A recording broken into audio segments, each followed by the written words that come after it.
Quando abbiamo un file Excel contenente collegamenti ipertestuali all'interno dei valori nelle celle e lo si vuole convertire in un Google Sheet, può nascere l'esigenza di voler recuperare questi link. Il problema è che sono associati al testo contenuto nella cella, pertanto selezionandola nella barra delle funzioni verrà mostrato solo il valore e non il link.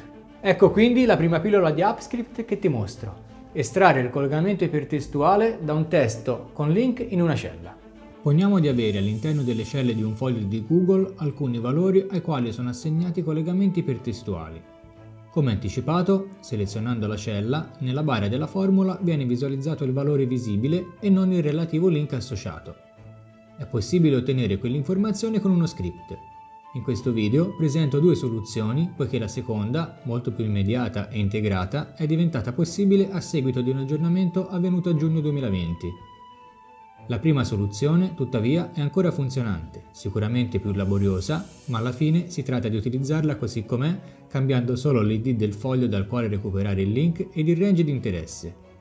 In questo caso, considerando che il codice utilizza un servizio avanzato dei fogli di Google, è necessario abilitare le Google Sheets API dalla voce di menu Servizi.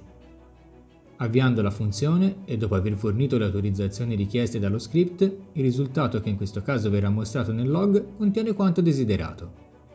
Con l'introduzione del metodo getLinkURL di RichTextValue, il codice si semplifica notevolmente ed è tutto integrato, senza bisogno di attivare servizi avanzati. Il log conferma il risultato. Lascio in descrizione il link dove recuperare entrambi i codici che abbiamo appena visto. Fammi sapere nei commenti cosa ne pensi di questa videopillola. Inoltre ti invito a iscriverti al mio canale se ancora non l'hai fatto, perché di queste funzioni, trucchi e suggerimenti ne ho un bel po' in cantiere. Mi sono creato un repository negli anni che voglio condividere con te. Per il momento ti saluto e ci vediamo al prossimo video. Ciao!